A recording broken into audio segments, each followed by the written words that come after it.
Hello my dear student, my lovely student. हम आपके लिए लाए हैं बहुत ही महत्वपूर्ण प्रश्न जो कि आपके कल के पेपर में फंसने वाले हैं और काफ़ी क्वेश्चन इसमें से फंसेंगे। तो आप यदि ये पूरे मैं 15-16 क्वेश्चन लाया हूं और यदि पूरे देख लेते हैं और क्वेश्चन लाया हूं और आंसर आपको अच्छे से याद करना है। आप अपनी नोटबुक में से, आपके पास गाइड है, परीक्षा अध्ययन है, जो भी है उसमें से आप उत्तर पूरे याद करके जाएँ। और मैं गारंटी दे रहा हूँ इसमें से आधे प्रश्न आपके फंस सकते हैं, क्योंकि मैं बहुत ही महत्वपूर्ण प्रश्न लाया हूं और मैंने ये पिछले पेपर्स में से क्वेश्चंस उठाए हुए हैं। तो स्टूडेंट आपको अच्छे से बने रहना है और हर एक क्वेश्चन को बहुत अच्छे से समझना है और उसका उत्तर आपको अच्छे से लिखना है।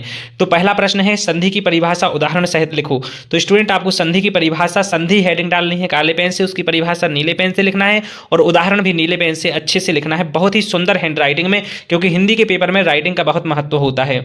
दूसरा प्रश्न है, समास की परिभाषा उदाहरण सहित। तो जब भी आप कोई परिभाषा लिखते हो तो उसकी हेडिंग जरूर डाला करो ब्लैक पेन से और फिर परिभाषा लिखा करो ब्लू पेन से और उदाहरण लिख दिया करो अच्छे से। ठीक है, कोई भी परिभाषा पूछी जाती है तो उदाहरण जरूर लिखा करो, क्योंकि उदाहरण के बिना परिभाषा अधूरी मानी जाती है। प्रश्न तीसरा है, छंद कितने प्रकार के होते हैं, नाम लिखो। तो छंद के प्रकार आपको लिखना है, उसके नाम लिखना है। छंद दो प्रकार के होते हैं, मात्रिक छंद और वर्णिक छंद। स्टूडेंट आपको बहुत ही अच्छे से लिखना है। ठीक है, अब देखो छंदों में भी दोहा छंद व चौपाई छंद की परिभाषा व उदाहरण लिखो। तो दोहा छंद क्या होता है, उसकी परिभाषा, उसमें कितनी मात्राएं होती हैं।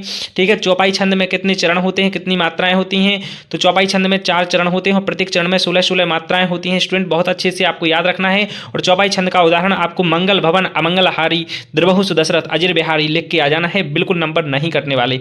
अनुप्रास अलंकार की परिभाषा व उदाहरण लिखो। तो स्टूडेंट आपको अनुप्रास अलंकार की परिभाषा और उदाहरण बहुत अच्छे से लिखना है। जब भी परिभाषा लिखो, मैं बार बार कह रहा हूं कि हेडिंग डाल के लिखना, बहुत ही मस्त नंबर मिलने वाले हैं आपको। तत्सम व तद्भव शब्द किसे कहते हैं। तो स्टूडेंट देखो किसे कहते हैं, मतलब परिभाषा ही पूछी है, तो हेडिंग डालें और बहुत अच्छे से लिखें आप और उदाहरण जरूर लिखें। हास्यरस की परिभाषा व उदाहरण लिखो। हास्यरस की परिभाषा स्टूडेंट, तो आपको हास्यरस की परिभाषा, किसी भी रस की परिभाषा आ जाए, यदि आपको उसका स्थायी भाव याद है तो आप बिल्कुल एक जैसी परिभाषा लिख सकते हो। जैसे कि हास्यरस की पूछी है, तो जब पाठक, श्रोता या दर्शक के हृदय में हास्य नामक स्थायी भाव जाग जाता है, वहाँ हास्यरस होता है। और एक उदाहरण आपको लिख देना है कि मैं इतना ताकतवर हूँ कि कागज मरोड़ सकता हूँ, पापड़ को तोड़ सकता हूँ। ठीक है, तो स्टूडेंट आपको बहुत ही अच्छे से लिखना है। नेक्स्ट क्वेश्चन है, प्रेमचंद जी का जीवन परिचय निम्न बिंदुओं पर लिखो। तो 2 रचनाएं लिखनी है, तो सिर्फ आपको 2 रचनाएं ही लिखनी है। इसमें ज़्यादा जीवन परिचय लिखा है, यहाँ जीवन परिचय नहीं लिखना, उनके जीवन जन्म कब हुआ, मृत्यु कब हुई, ये नहीं लिखना है, क्योंकि उन्होंने 2 रचनाएं पूछी है, तो 2 रचनाएं लिखना। 1 नंबर यहाँ मिल जाएगा। भाषा शैली में इन्होंने कैसी भाषा, कैसी शैली यूज़ की है। तो स्टूडेंट हम भाषा शैली पे, भाव पक्ष, कला पक्ष पे वीडियो बना चुके हैं, इसके पहले जस्ट आप देख लीजिएगा।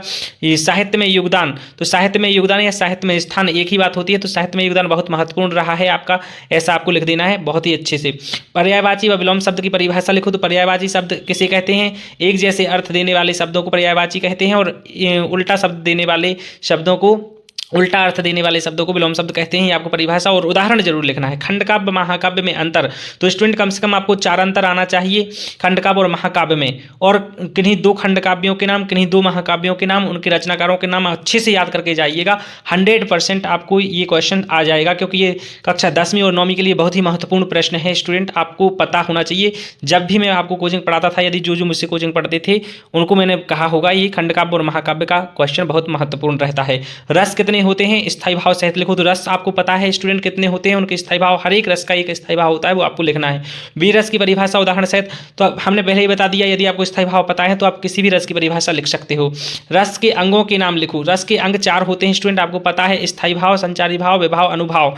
ठीक है स्टूडेंट, तो आपको लिख देना है रस के अंग 4 होते हैं, उनके चारों के नाम लिख देना है। कबीरदास व सुमित्रानंदन पंत का जीवन परिचय, तो देखो यहाँ कबीरदास, सुमित्रानंदन पंत, इन दोनों की आपको अच्छे से याद करके चला जाना है, एक ना एक आ ही जाएगा एग्जाम में स्टूडेंट। ठीक है, अवकाश के लिए आवेदन पत्र या स्थानांतरण प्रमाण पत्र, तो स्टूडेंट आपको अवकाश के लिए और स्थानांतरण प्रमाण पत्र के लिए याद करके जाना है, और यदि कोई और आ जाता है तो आपको बना के लिख देना है। बिल्कुल भी नंबर नहीं करते हैं, बस लिखने का तरीका आपका अच्छा होना चाहिए। जैसा मैंने इंग्लिश में बताया था, ऐसे ही हिंदी में तरीका मार्जिन सेट करके लिखना होता है, किनारे से लाइन के। तो अब निबंध की बात करते हैं, तो निबंध में बहुत बच्चे कंफ्यूज रहते हैं, कौन सा निबंध याद कर लूँ, कौन सा नहीं करूँ। तो वृक्षारोपण और विज्ञान के चमत्कार, ये बहुत ही महत्वपूर्ण निबंध हैं। और इसके अलावा अभी फिलहाल में आप इंटरनेट या कंप्यूटर का भी याद कर सकते हैं, और साथ में पर्यावरण पर्यावरण प्रदूषण का याद कर सकते हैं। लेकिन ये दो जो मैंने यहाँ लिखे हुए हैं ये तो बहुत ही महत्वपूर्ण ही हैं, याद करके ही जाएं स्टूडेंट। यदि ये आप सारे 16 क्वेश्चन के आंसर याद करके जाते हैं तो आपका बहुत अच्छा जाने वाला है प्रश्न पत्र।